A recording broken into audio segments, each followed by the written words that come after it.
Draven grew as an orphan within the streets of Basilic. Even as a kid, Draven was already full of swag.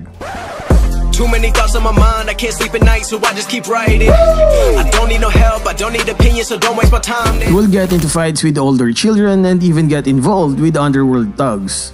Overconfident and full of bravado. But this guy wouldn't have survived his childhood were it not for his older brother, Darius. When Basilic fell to the hands of the Noxian Empire, the almighty Draven decided to take out the army commander, Cyrus. Although it was a failure, this impressed Cyrus himself and decided to take the brothers as soldiers for his army. It was fun at first, but Draven grew bored of the discipline that comes with military. The fighting was amusing. Draven himself was a genius with his martial skills. However, once that's done, the other stuff seemed tedious and dull. His stern brother seemed to be natural for the military though. Soon enough, Darius gained his own warband.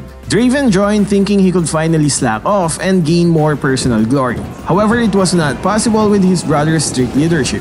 His skills and talents were perfect for the Reckoning Pits. He joined the arena, determined to finally receive the riches, adorations, and fame he felt he deserved. However, with war happening in all fronts of Noxus, the Reckoning Pits had lost its appeal for most citizens. It wasn't as famous as it used to be. Draven fell into a slump. Yet again bored with life, he spent his time gambling and getting drunk.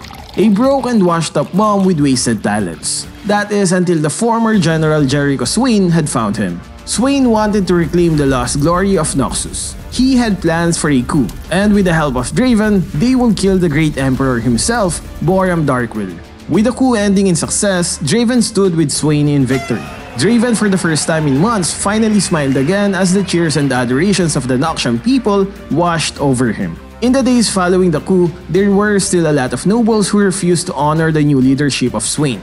Those that refused were sentenced to death within the Reckoning Pits. On one occasion, one of the condemned was able to break free from his guards and started running, trying to escape his execution. Draven, acting on instinct, jumped off from his high balcony and hurled a pair of axes at the fleeing man, instantly cutting him down. After a moment of silence, the crowd roared their approval.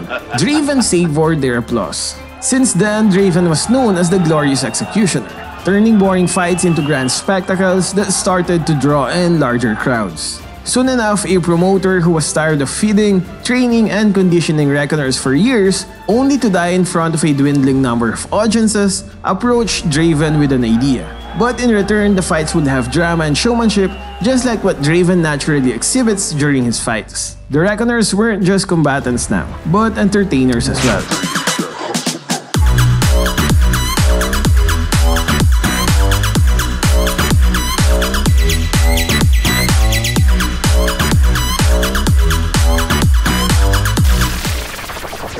Each having their own background story, style, and flamboyant personality. The fights were still bloody. It was Noxus after all, but the deaths have significantly decreased.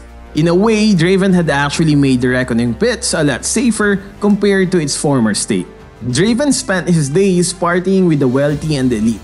He would even sometimes join his brother Darius on his campaigns, defeating champions and generals in single combat. However, Draven is starting to get bored once again. He now dreams of the day when the whole world knows his name.